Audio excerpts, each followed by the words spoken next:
Hello, good morning or good afternoon, depending on the time you're watching this video. For today, we're going to present an in-depth English book analysis. Are they selling what they claim? So, about the authors. Fabiola Martínez Guerrero holds a bachelor's in Culture and Arts by the University of Guanajuato. Silvia Monserrat Pacheco Constantino holds a BA in English Language by the University of Quintana. Rosy Michelle Peña Chan holds a bachelor's degree in English Language by the University of Quintana Roo, and Valeria Márquez Arellano holds a BA degree in ELT by the University of Guanajuato. All of the authors are currently studying a master's degree in Applied Linguistics in ELT. So for today, we're going to talk about some concepts in the lit review, summary of findings, discussion of findings, and a conclusion. So first we have Michelle presenting the lit review.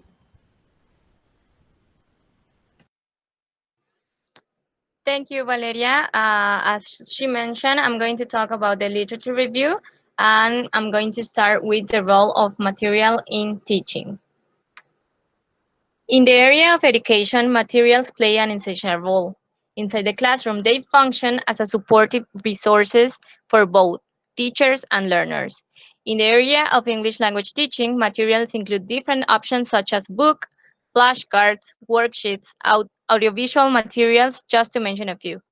There are some authors such as Mukundan and Nimechil Selim who claim that the textbook is one of the crucial factors in determining the learner's success in language courses. And we as professors know that the use of these materials is vital guidance for our students. However, using materials does not mean that they will always be sufficient for learners' needs and their proper learning development. Next slide, please. What is material evaluation? Materials evaluation is a procedure that involves measuring the value of a set of learning materials. Choosing a course book can be extremely difficult. When selecting a textbook, the teachers can be overwhelmed by choosing the right one and the most appropriate one. We cannot get a good picture of the suitability of a book until we have been working through it for some time. To evaluate material, some authors such as Coningsworth, Sheldon, Williams, Robdy, and Littlejohn have proposed different frameworks and checklists that textbooks and materials need to cover to be considered as adequate for the classroom and students' proper development. For example, let's talk about Robdy. His criteria suggest that teaching materials should be selected according to the context in which educators will develop their teaching and considering the interests and needs of both students and teachers. Next slide, please. But for this specific evaluation of material, we decided to use Littlejohn 2011 evaluation criteria because it involves a more in-depth evaluation compared to other authors. The author mentions different aspects to consider when evaluating materials, such as price and quality.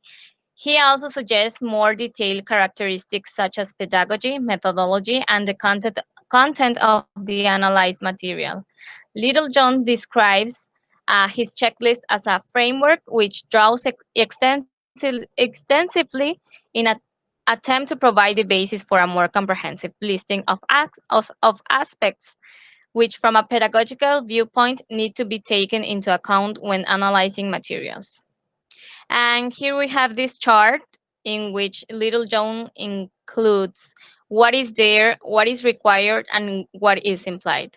What is there, this level involves the publication date, the intended audience, the type of material, the amount of classroom time required, and how the materials are to be used.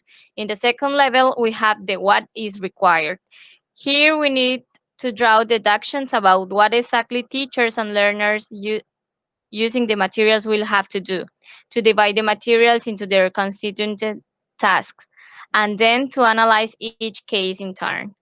For the level 3, this level draws some findings at levels 1 and 2 to come to some general conclusions about the apparent underlying principles of the materials.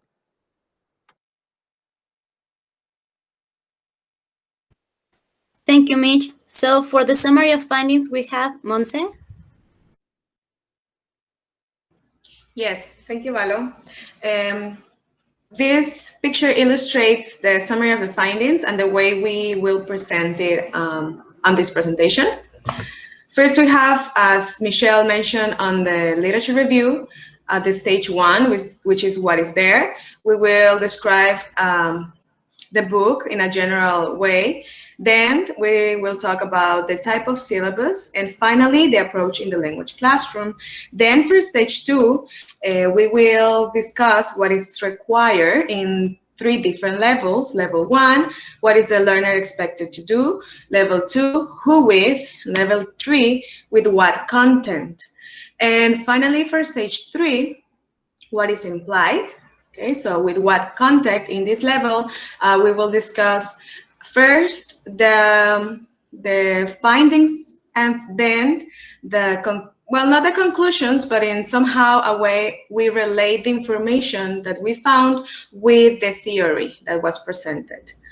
Next slide, please. Okay, so as I mentioned, first we have the stage one, which is what is there. To answer this question, we provide the general description of the book, the type of syllabus, and the approach in the language classroom, which Valo will help me to talk a little bit about this stage. Thank you, Monse. So in this case, this is a series of books that covers levels A1 to B1 according to the Common European Framework of Reference for Languages. This book contains 6 different units, and it has the student book and the workbook within the same book. Each unit focuses on a different topic, and therefore the book has a topical syllabus. In the case of this book, it was used in a language center, and this was designed for students that were teenagers. This language center claims to focus on a communicative language teaching approach to provide students with communicative competences that include knowing how to use, vary, produce, and maintain communication among speakers and settings. Once students finish with this program, they can begin in the adults program at an upper intermediate level. So for the second stage, the what is required, Monse will help me, please. Yes, just I want to go back a little bit and regarding the type of the syllabus and the approach in the language classroom. The type of syllabus that we found that the school where we conducted the study implemented was the topical syllabus, and this type of syllabus focuses on each unit focuses on a different topic.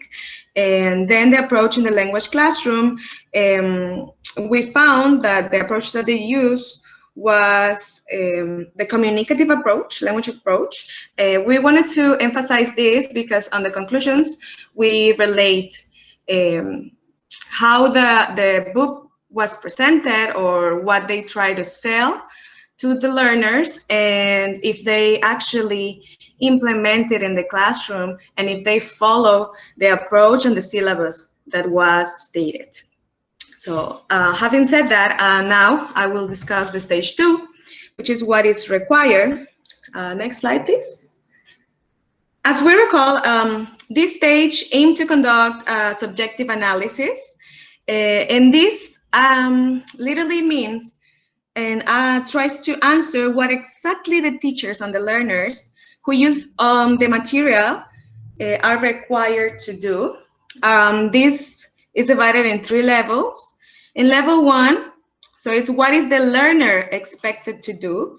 We found that for turn take, they are mostly required to not to initiate the conversation or the activities, but to respond them. And even the majority of the time, they are not required even to have a participation or to have a turn take perspective. For the focus on activities, shows that these have relationships between meaning and system, but the activities try to be focused on a social and psychological and hypothetical way. For example, for a language system, we found 100 activities that were focused on this type of purpose. Then for meaning, 120 activities. For meaning system relationship, what I mentioned is 151. So they are, the majority of the activities try to convey a message that comes from a hypothetical or social psychological purpose. And then for the mental operation, they retrieve from memory, build text, draw on prior knowledge, compare, decode semantic meaning, deduce language rule, and apply language rule, which this last one is the one we found with the most number of activities. Now, next slide, please. The second level, who with. So if we recall the book and the approach that they try to use is communicative. However, the learners are required to work individually the majority of the time in the activities. It's limited the time where they are asked to work in pairs or in groups, which means that it involves a limited interaction between learners. And then the 90 activities focus on or try to combine. So try to combine these all four together. The next stage, please. Okay, and level 3 with what context?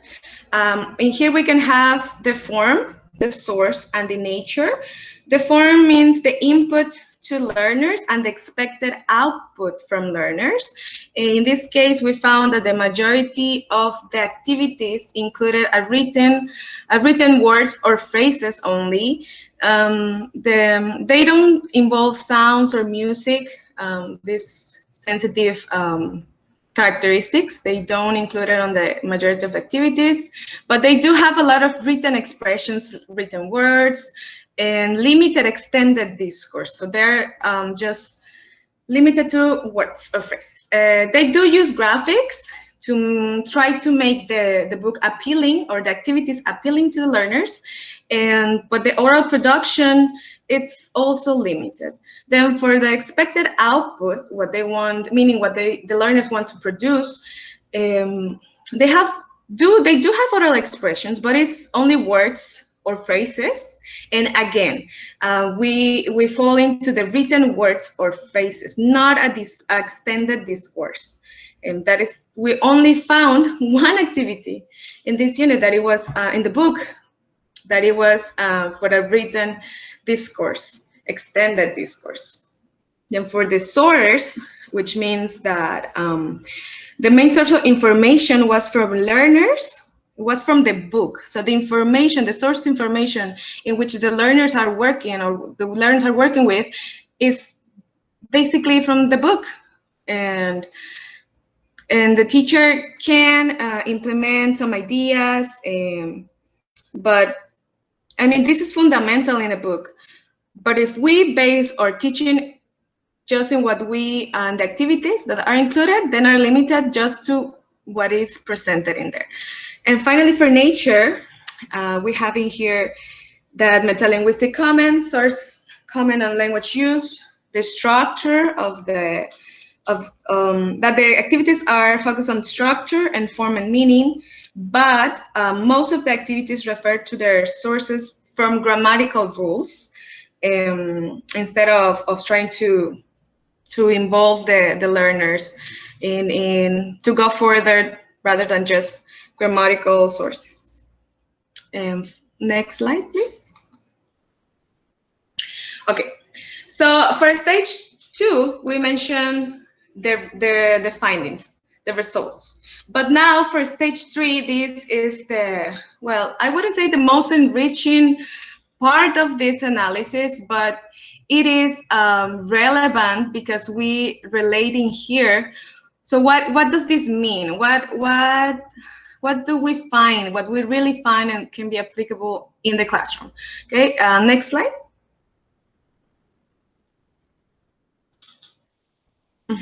So in this case, for output, well, I will present it first, the input and output, then the expectations of the book, the interaction, the sources of information on the topics, and the activities in general. To start with, the input and output, it was found that, well, half of the activities, almost half of the activities of input and 60% of the output refers to written words or phrases, as I mentioned. So the higher expected output for the book is that the learners are able to write, but not to write a significant discourse or extended discourse.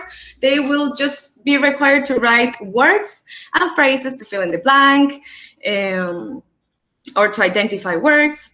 The writing productive skills are required the most rather than speaking or listening. And when they are required to talk or participate, they are limited also just to words or phrases, which is not so much likely to happen in a communicative. We have to remember that they claim that they were implementing a communicative approach, and just by repeating a word, that doesn't mean that they will communicate. And then finally, for the developing written words, they, as I mentioned, it's written forms rather than communication itself. So even though they are capable of expressing themselves, and if they develop, by using this series of books, they develop the ability to write, it will be limited when they come to communicate with other people. The next slide will present the expectations promoted by the book. How the book promote itself, the education. Well, the results show that the expectations were developing the 4 skills equally, but that does not happen because as the results show, they they just limited the expectations to written forms.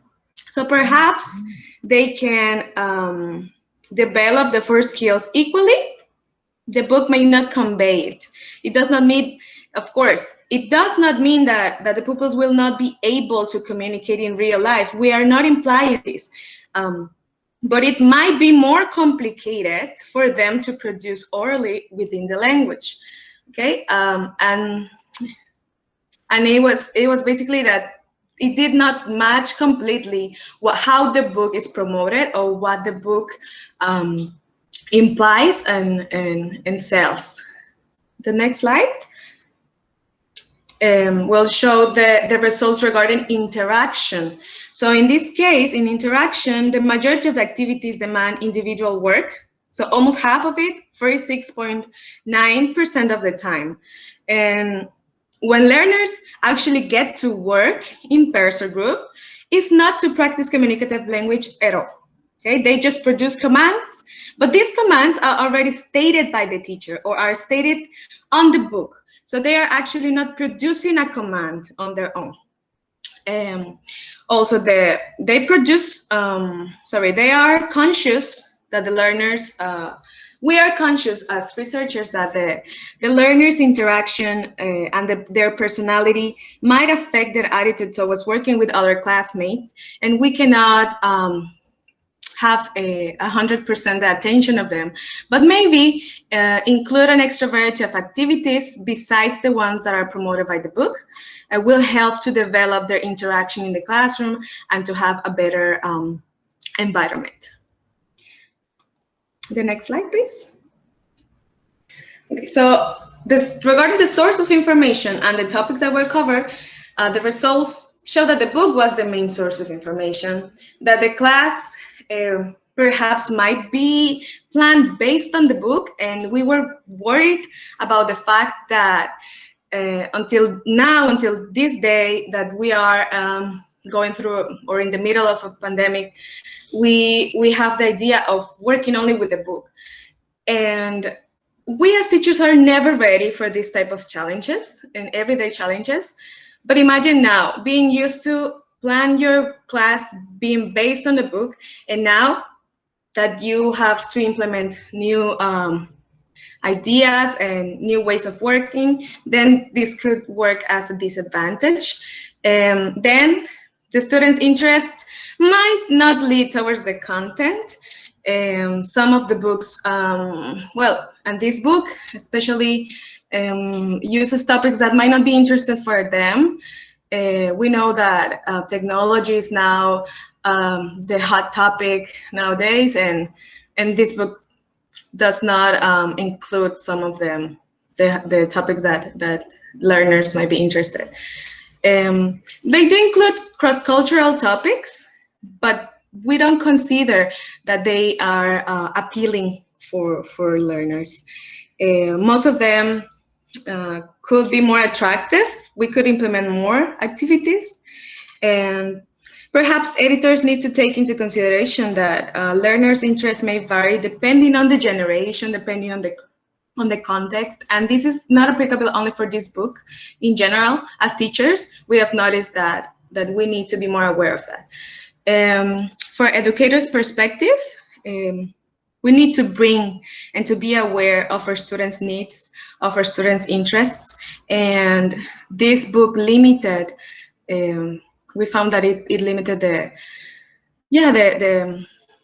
students' needs, or it does not take into consideration that aspect.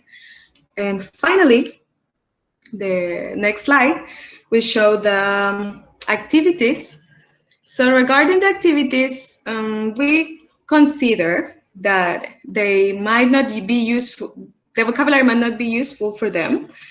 They were a large number of fill-in activities, and according to our experience, not only as researchers, but as teachers in the classroom, we can notice that these fill-in activities are not significant, do not bring a significant experience for learners, and maybe a variety of different activities should be included. As I've been mentioning, the students might not need to communicate, might not need to communicate out the classroom to maintain a conversation, right? But if they are not practicing in the classroom, it's the possibility of them communicating outside is even more limited. We are not preparing them for the future. We're just giving them this book to fill in activities with grammatical structures, a lot of grammar.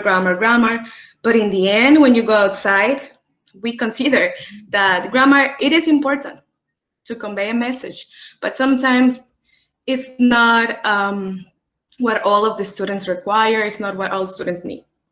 And also learners are encouraged to practice these structures, but they are not actively involved. It's not meaningful. It's not meaningful for us to have our students with this vocabulary that it's not related to their needs. It's not related to what they like or dislike, and they just have to fill in these spaces, and it's not meaningful at all. They're not connecting. They're not making these connections to have a meaningful learning experience.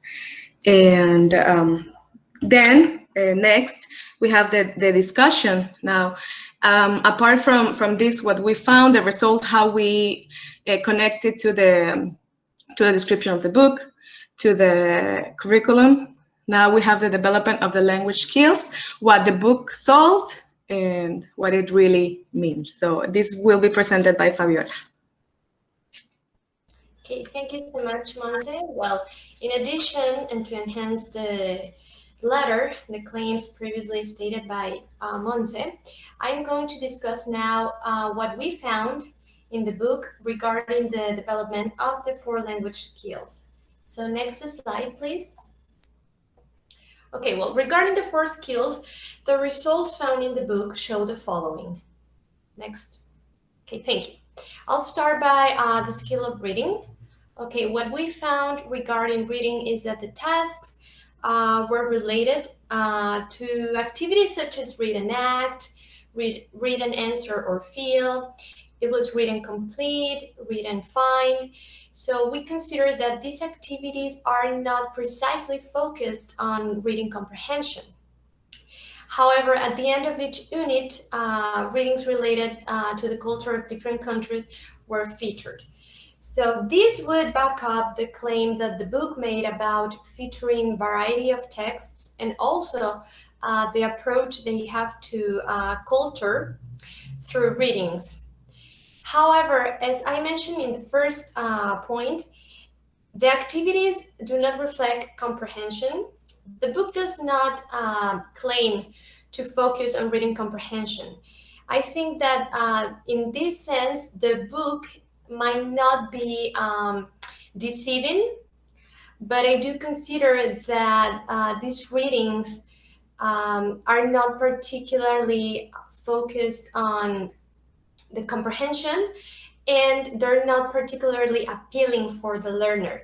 And this connects to the following aspects that we found, because these activities are mostly focusing on assessing vocabulary. Other than that, we didn't find activities that were more meaningful than that, or that would encourage comprehension.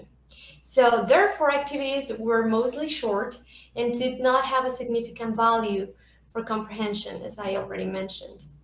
So I think that also the fact that the readings were not matching the students' context might also affect on the way the students would perceive the readings. They could be not as appealing for them, but we do think, however, that it could be improved. These activities and the reading tasks, they could be improved by the intervention of the teacher, which is one of the features that the book does allow and that the book does suggest, that it is flexible as one of the qualities of the book. So the teacher might have a saying in how to handle these activities, to adjust, to maybe make some modifications in order to make these activities probably more meaningful and with more impact or relevance within the context in which the book is being used. So next slide, please. Thank you. Okay, so now regarding writing, well, the activities were also related about activities such as writing an email, maybe writing about yourself, or also activities such as filling the blanks, matching words, or these typical vocabulary exercises that we are all familiar with. So this is an important skill within the book, since most of the activities, since most of the lessons and units require writing activities. So learners are required to practice the skill, regardless if it's short or long in size. But we think that also the activities can be a little bit simple or superficial because they do not reflect the real use of language. We think that the learners are required to write isolated vocabulary items.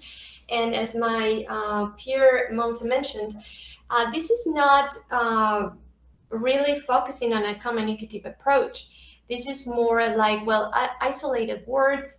That does not reflect a real or authentic communication. If the learner would face a situation in which he or she would have to speak, knowing these isolated items might not be very helpful in those situations. However, it is required for the learner to work on grammar structures and forms. And this does connect with the claim of the book that they say that they cover grammatical areas that are appropriate for each level. So also we found that the book links both reading and writing skills, as I mentioned in the reading description. At the end of the unit, either if it's a reading or a writing activity, they're both connected, so they kind of complement each other. So this skill is practiced throughout the majority of activities. It can be found in every lesson in the book. And well, although writing is not sold as a main focus or approach from the book, we think that it is practiced in the majority of the activities. And also, I think that learners are not so much as they do not have such an active role regarding this, because they are expected, as I said, to write isolated items or just to fill out blanks. So that may give the learner more of a passive role regarding these activities. So as we mentioned before, this might not reflect real or authentic communication. It's not what they're going to find outside the classroom. That takes us to the following skill, which is listening. Next, please. Okay, so regarding listening activities, well, we found activities such as listen and write, listen and match. We thought that these activities do not necessarily target the skill in a deeper or strong way. We think that these are we would consider them more like superficial activities, because we think that like, you know, listen and check, listen and write, listen and repeat, or listen and match do not really reflect either real listening comprehension. Listening activities are found throughout the book as well, but these activities are not focused on speech. As we mentioned, they're just about listening and repeating, listening and matching. So we do not consider these activities to be related to listening comprehension. So they only tend to focus on vocabulary or identifying words or just simple repetition. And as we mentioned before, this might not represent real listening or the listening that they would also face in reality or in an authentic conversation. So there can be found 1 or 2 listening activities in each unit. And this is kind of contrasting compared to the writing and reading activities that can be found throughout the whole book. So we consider that even though it's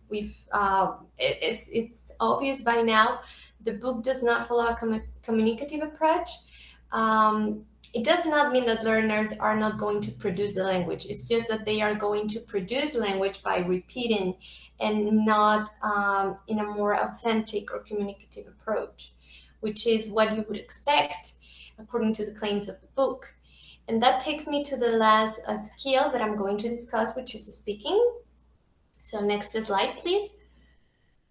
Okay, and regarding speaking, we only found 14 activities in the book. We also think that they do not reflect authentic communication. Some of these activities for speaking are telling your language, tell your partner, or tell your class.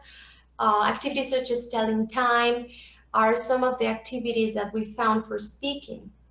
So as I've mentioned in the previous skills, the book only requires for learners to produce commands.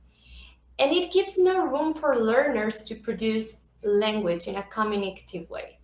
So we consider that, okay, although what I just mentioned does not imply that learners will not be able to communicate at all, because they will, obviously, but we do consider that it makes it very difficult for learners to communicate on real-life situations. I think that overall, we concluded that the role of the learner on these activities is more of a passive role.